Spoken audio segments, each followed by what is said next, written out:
I'm convinced Star Wars' next movie is The Empire Strikes Back of the Disney era.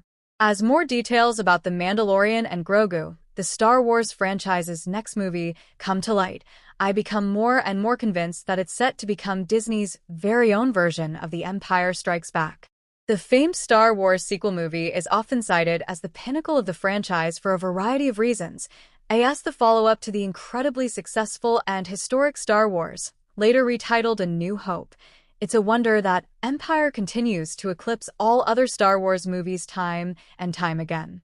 Now, Disney's Star Wars is in a similar type of position with The Mandalorian and Grogu, and I'm convinced they're about to make their very own empire. The Empire Strikes Back stood out right away because it was more than just a fun follow-up to Star Wars.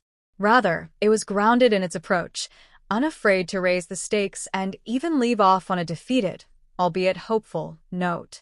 It didn't shy away from dark moments that rounded out its story, according to Sigourney Weaver, who will play the brand-new character Colonel Ward in The Mandalorian and Grogu. The next Star Wars movie is also taking this approach.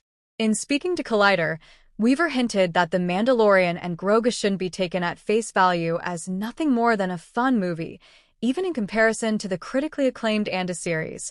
Like Empire, it seems that The Mandalorian and Grogu is going to dig into its story and provide a potentially darker, more riveting story that goes beyond the expected fun Star Wars movie theater experience. This fits well with the precedent The Mandalorian Season 1 set.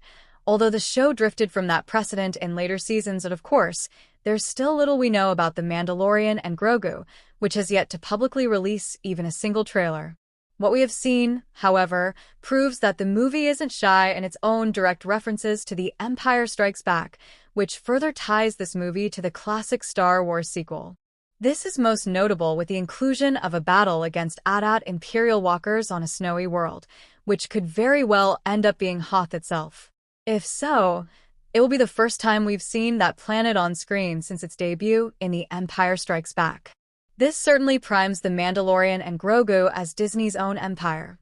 Plus, this movie follows the titular bounty-hunting Mandalorian, Din Djarin, who's directly inspired by Boba Fett, a character who famously made his full debut in The Empire Strikes Back after briefly being glimpsed in the infamous Star Wars holiday special. His starring role is a wider echo of the path Boba Fett paved in Empire. It's hard to say exactly how similar the two movies will be, knowing as little as we do currently, but even then, it's clear to see how the groundwork has been laid, both intentionally and unintentionally.